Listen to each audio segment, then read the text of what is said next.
na hindi pwede na magtuloy itong impeachment court sa 20th Congress, nangangahulugan po na patay na yung impeachment complaint. At tama pa ano po? Tama. Patay na siya. Pwede. Yun yung bigyan natin reaction, yung sinabi ni Ted Filon na itong impeachment nga ni VP Sara ngayon ay mainit kasi ngayon ang napag-usapan to ngayon social media, mainstream media, lahat ngayon na ay nakatutok dito sa impeachment. So yung nakita nyo kanina ay dito ko pa rin ipi-play yung video na yon. So bali pasiuna pa lang yon. So nakakalungkot lang no kasi before ang election, ang pinag-usapan impeachment na ay ang daming dapat na gagawin sa ating mga nagtatrabaho sa gobyerno, lalo itong mga congressman at saka itong mga senador. Dapat focus na sila ngayon sa trabaho kung ano man ang kanilang mga plano o ano ba yung ginagawa nila sa kampanya, dapat umpisahan na kaagad yan. At ito'y nakakalungkot ngayon kasi dito sila nag-focus ngayon sa impeachment. Ito yung maunang priority talaga nilang gagawin ngayon sa impeachment. Kasi kagagawan kasi ito noong 19th Congress na ang impeachment talaga ay talagang tinuloy na. Mayroon na nga ditong sinabi ang presidente na huwag i-impeach ang vice presidente kasi nakakaabala yan. Sobra sa mga trabaho. Ay kaya lang ang presidente, nung time na yon, sinasabi niya huwag ituloy ang impeachment. Yung bandang huli, sumang-ayon na naman siya. Kaya alam naman ang presidente natin ngayon na talagang di mo maintindihan ng pagkahinog nito sa utak talaga nito.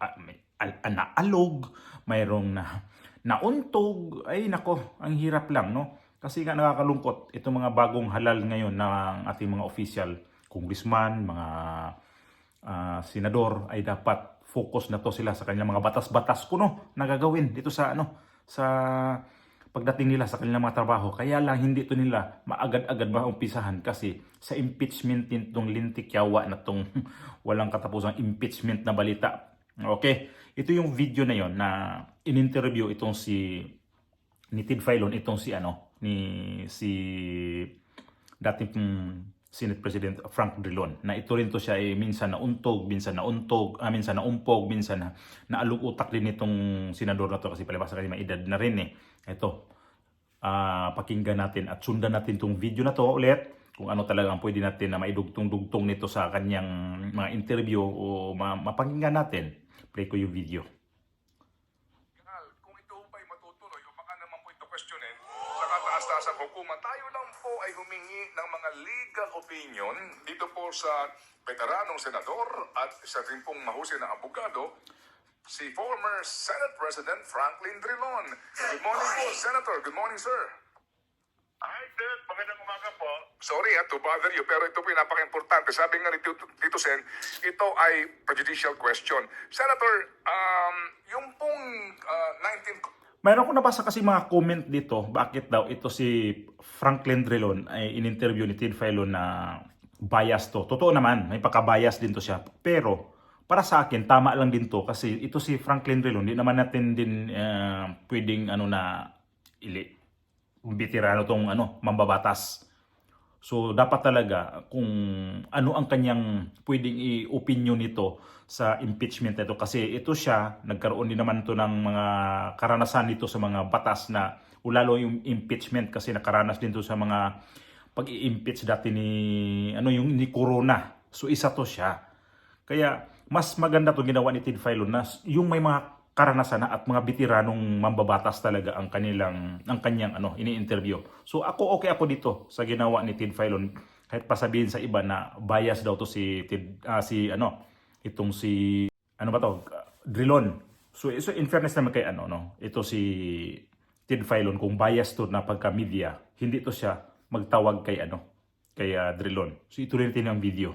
Congress, no? Ang Senado will convene on June 6. Okay? Alright. Tama po yan. And if you recall, they haven't taken cognizance yet, no?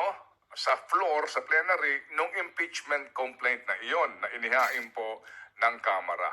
Opo. Tama po yan. Tama po yan. May obligasyon po ang Senado na to take it up pagbukas nila sa June 6 pa yun, o? Opo. Pagbukas ng June session. 2 yata eh. Obligado sila may sacrifice sa saligang batas.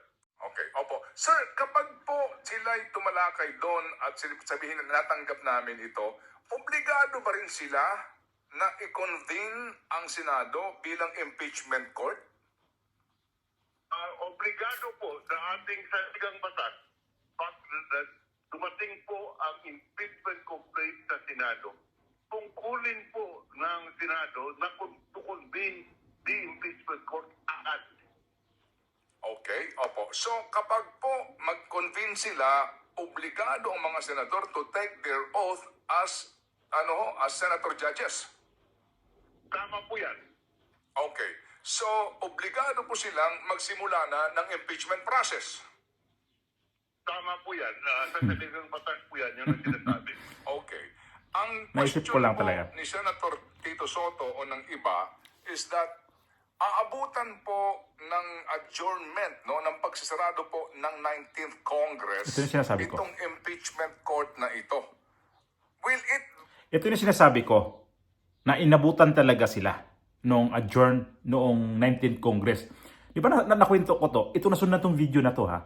May ano ko to, nabanggit ko ito na sinabi ni ni Tito Soto. Mintas hindi pa na-i-play itong video natin kasi mabanggit ho ito ni Tid Filon na parang niya doon na di ko alam kung ito ba yung pwede ba to ituloy na itong impeachment na to kasi nga 19th Congress tapos papasok sila ngayon 20th Congress na at ito yung impeachment ni VP Sara ay paso na kasi nasa batas eh. Ngayon kasi ang focus lang sa mga congressman senador nito sa impeachment pero mayroon tong nakahain na sa Supreme Court. Questionable ho ito. Kasi nga, 19th Congress ito nangyari, pagpasok ng 20th Congress, ituloy nila to hindi daw yun valid. So, tingnan natin kung ano talaga ang sasabihin ng Supreme Court nito. May nag-comment sa akin dito eh. Basta di ko lang matandaan kung sino niya. Parang inano sa akin na ang pagkaano daw ay hindi ko na makuha yung niya. Basta ang niya sa akin, parang hindi ko daw naintindihan. Yun ang pagkaintindi ko. Sorry sa nag-comment nito. Basta magkasalungat tayo ng paniniwala nito. Para sa paniniwala mo na pwede itong ituloy, yan ang paniniwala mo ha. Pero sa akin, ito hindi pwede ito ituloy.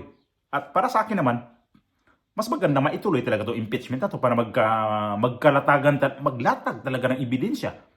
Kung ano talaga yung nila dyan, pinagnangak-ngak nila noon na maraming na labag sa batas ang Vice Presidente, noon pa sa OVP at saka sa DepEd, mas maganda matuloy ito. Kaya lang, depende na rin ho ito sa Supreme Court kung ano talagang desisyon.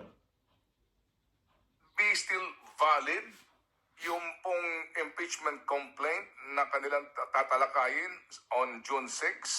At yun ho bang mga senador na nanumpa bilang senator judges ay carry over po ngayong pong 20th Congress, Senator? Ayun. Carry over. Unang-una, Bet, ang impeachment court na bubuhin sa June 6 ay buhay hanggang June 30. Liwanagin natin, hindi yung pwede pong talakayin kailangan talakayin ang impeachment complaint umpisa sa June 6 hanggang June 30. Yan po ang buhay ng 19th Congress. Ngayon, pagdating sa 20th Congress, ito ang mga senador. At yung 19th Congress, where the impeachment complaint was filed, will expire. Tanong, mayroon bang kapangyarihan ang 20th Congress, pati yung Senado, na ipagpatuloy ang inumpisahan ng 19th Congress? That's an open question. Ngayon lang po mangyari yan.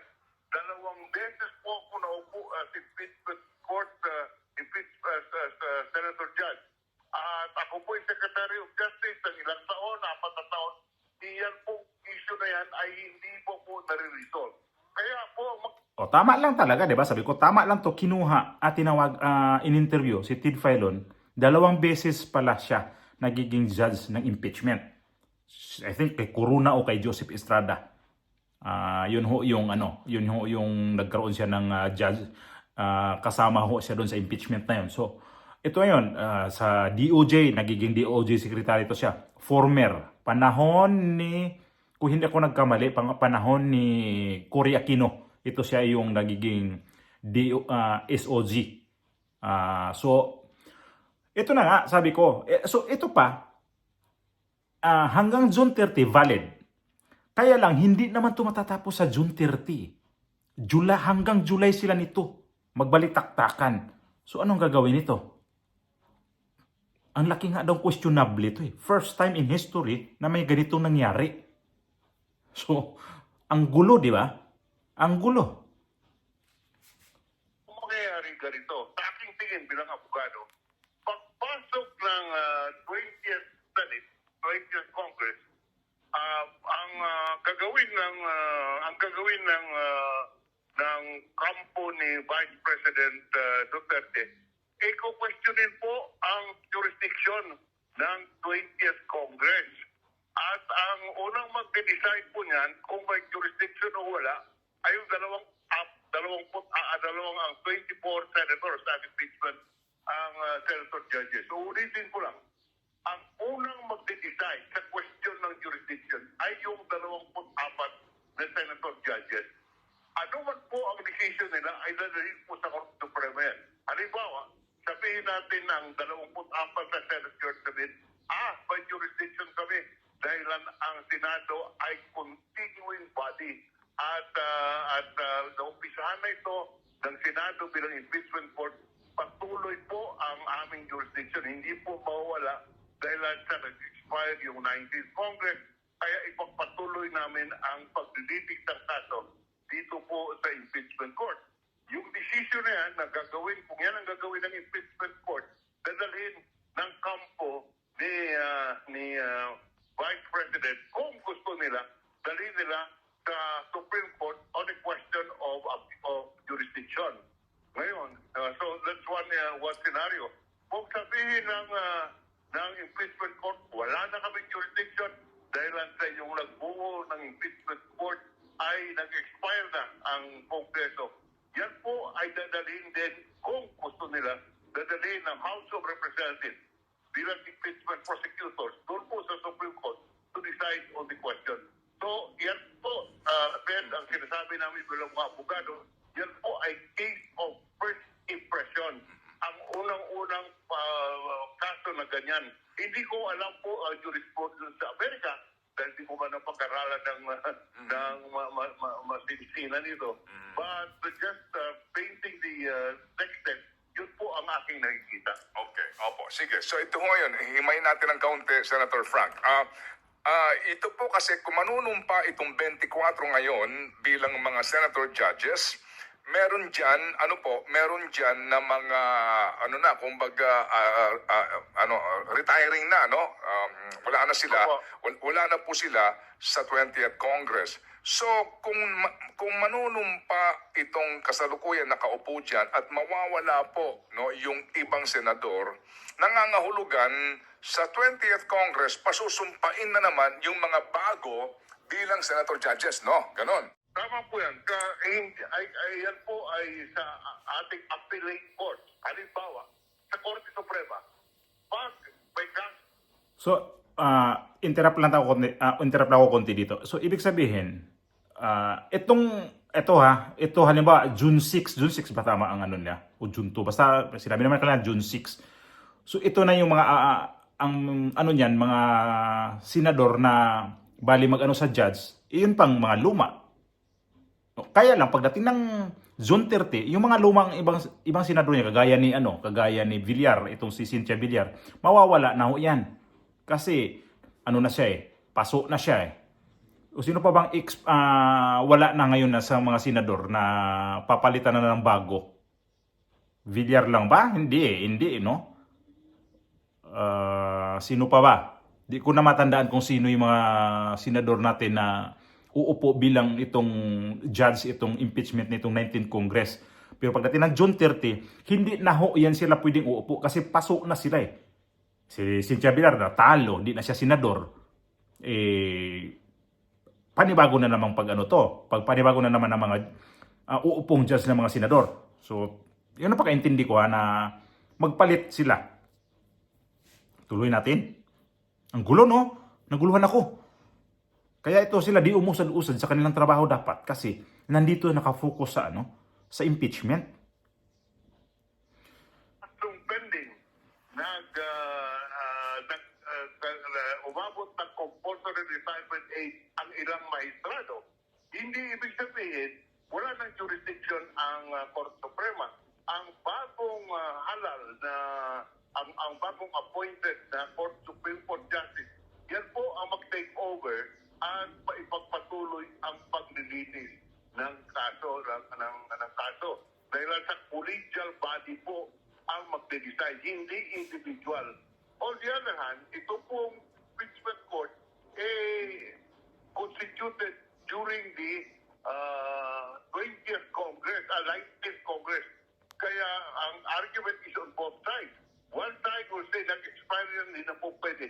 The other side will say ito pong impeachment court ay continuing body. Ika nga sa aming pag-aaral, ang tawag po dyan sa impeachment court, sui generis, one of its kind. Kaya po, yan po ang matinding lapan sa husgado pagdating ng panahon. Opo, pero yung sinasabi po ninyo na halimbawa po Court of Appeals justices, pero doon ho ba kapag meron pong mga nag-retire, lagi pong merong majority? Kasi ngayon po lumalabas, 12 lang ang matitira, di ba? Yung 12, ang kalahati, ito yung papasok. Pwede, immaterial po yan. Okay. Dahil na yung termino ng mga maestrado sa Court of Appeals at ang termino ng mga senator judges sa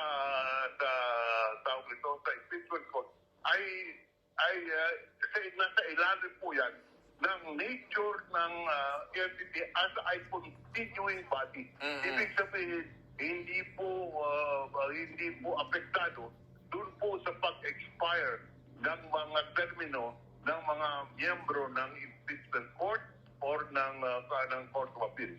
Okay, so kung sakasakali po na magsimula yung 20th Congress, maliban doon sa kampo ng Vice Presidente, sino mang senador na magke-question doon sa komposisyon ng impeachment court, no, ay maaari din dumulog sa kataas-taasang hukuman, di ba?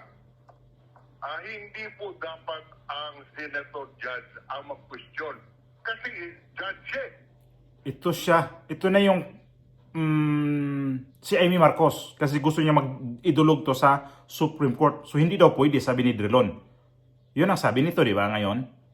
At ang sinabi niya kanina, sa korte daw, pagkahalimbawa, yung mga judge na abutan ng sa kanilang pagre-retired, yung papasok na bago, pwede ho silang pwede lang ituloy yung mga kaso, kung anong mga kaso nandun naiwanan sa nagre-retired. Pero dito sa impeachment, parang madugo nga hindi niya nga alam nito kung ano mangyayari. Kasi ang mga datihang mga senador, maiiwan tong trabaho na to kasi wala na sila. So ang upo ng paninibago nito, yung mga bago. So parang mahirap balansehin itong sitwasyon ngayon. So ito sabi niya, si Amy Marcos, wala siyang karapatan na pupunta sa ganun ba yun? Pakaintindi ko, wala siyang karapatan na pupunta ng Supreme Court. Kasi kasama siya sa judge daw Kasi yan ang balak ni Amy. Hindi naman po pwede siya magpo-question ng sarili niya. Kaya hayaan niya dapat yung kung sino man ang magre-raise ng question na ito, hayaan nilang mag-argue ng punto at sila po ang magde-decide. Kaya hindi po pwede sila rin na magpo-question. Pero what I'm talking about is, halimbawa lang po isang senator sa diskusyon sa 20th Congress, kung sila ba ay may karapatan pa na ituloy itong paglilitis kasi nga iba na itong kongresong ito, sigurado po pagbobotohan yan, di ba, ng mga senador, no? Kung sakasakali, humanto sa botohan. Opo. Opo, Manong. There is nothing that will prevent a senator judge from questioning the jurisdiction of 20th Congress. Wala pong nagsasabing hindi nila like a question. Ngunit sa aking tingin po, ay hindi maganda. Dahil sila po ay dapat neutral at hayaan nila ang prosecution at sa defense na mag-argue tungkol sa jurisdiction. Okay. Hindi po sila dahil sila magde-decide. Opo. Sige. So, paano pa i-file talaga, Frank, Amy?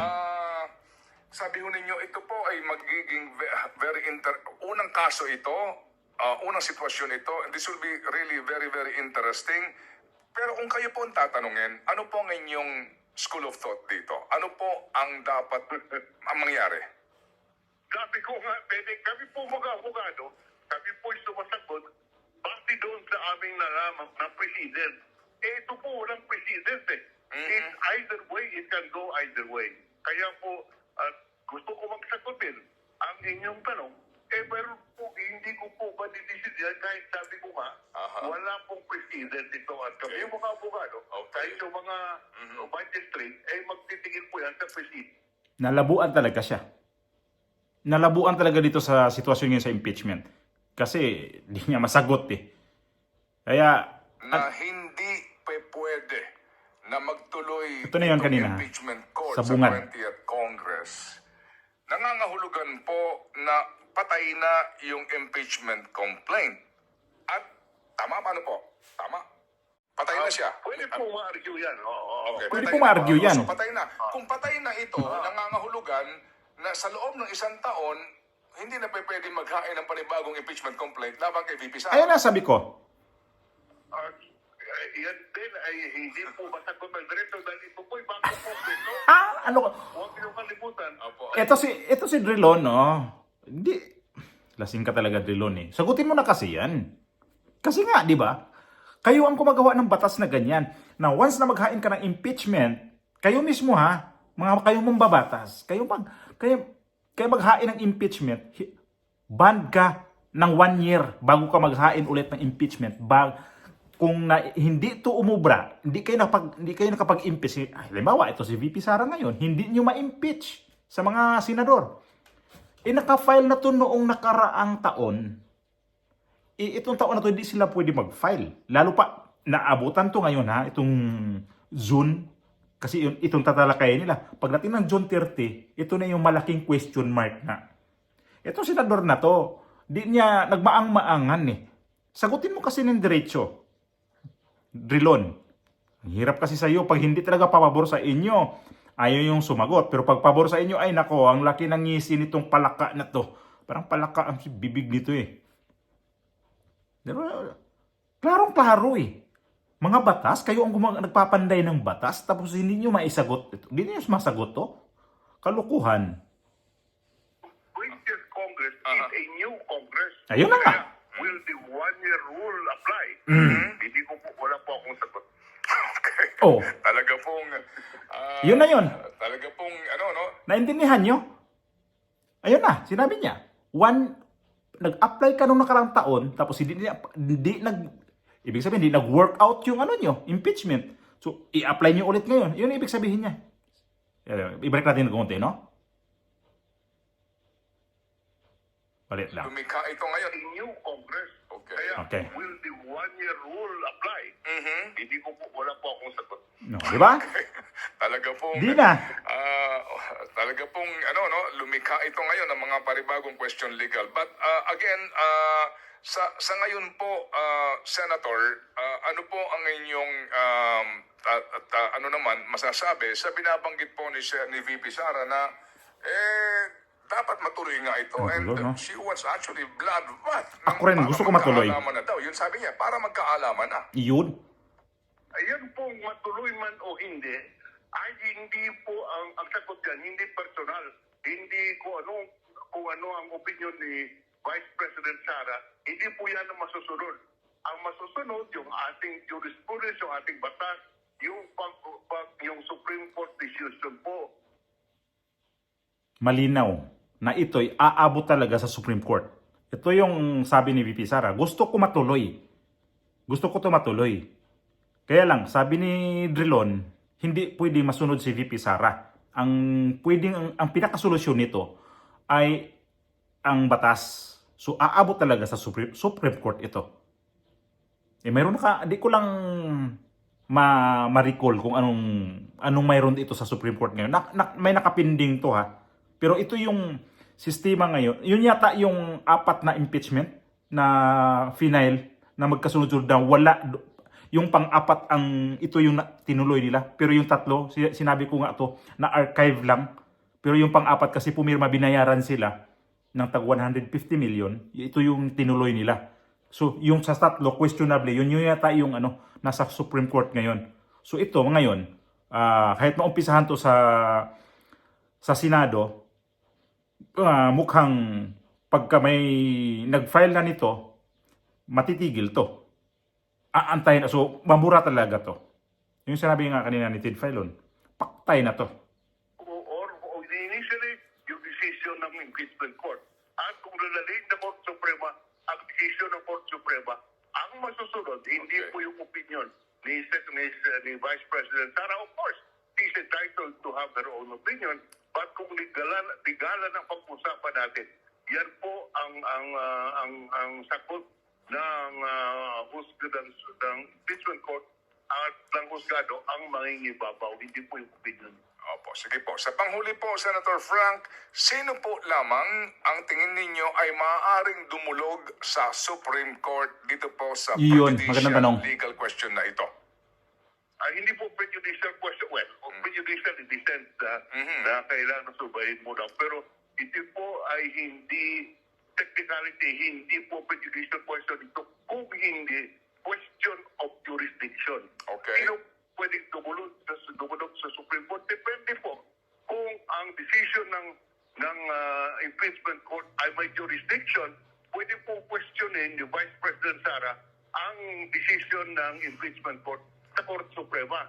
Kung ang decision ng impeachment court ay wala kaming jurisdiction, pwede rin pong dalhin ng House of Representatives bilang prosecution panel doon sa Supreme Court. Hindi ho pwede ang sino man pong taxpayer dito na manimasok. Hindi po. Dahil po, ito'y kahambing noong judicial proceeding, except that it is not totally a judicial proceeding. Ngunit ang rules of court ay mag-a-apply. Opo. Sige po. Yun na. Yung sinasabi ko nga nung nakaraang vlog ko, di ba, na i-carry over kasi si Tito Soto, duda nga rin kung pwede ba to i-carry over nila. Kasi nga, iiwanan to sa dating mga senador na expired na. So, di niya alam kung yung sila mga bago, sila ang magtutuloy. At nabanggit nga to kanina ni Drilon, na kagaya sa Supreme Court, kung may magre-retiro dyan, yung kaso na naka-file na doon, pwede ituloy doon sa bagong mga bagong appointed.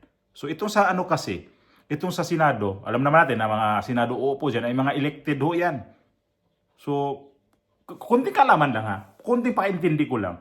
So mukha talagang malabo. Hindi ko rin nga maintindihan naman kasi itong batas nila, bakit di nila matibay ang ganitong sitwasyon na pag may ganitong impeachment, pagdating ng halimbawa, may abutan itong mga senador na to na out na sila, kailangan itong impeachment na to sasaluin dun sa bago. Hindi na pwede na burahin ito. Ganun lang.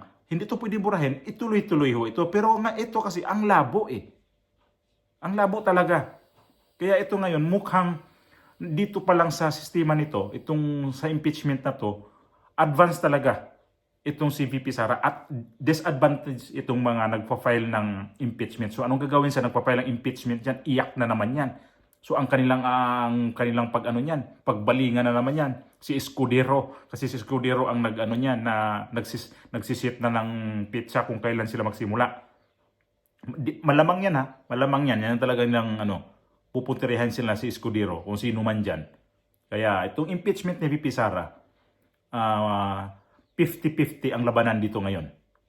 Para sa akin, hindi 50-50 to. Mukhang dito ako sa 40% na matuloy, 60% ang hindi matuloy ito. Yun lang ho.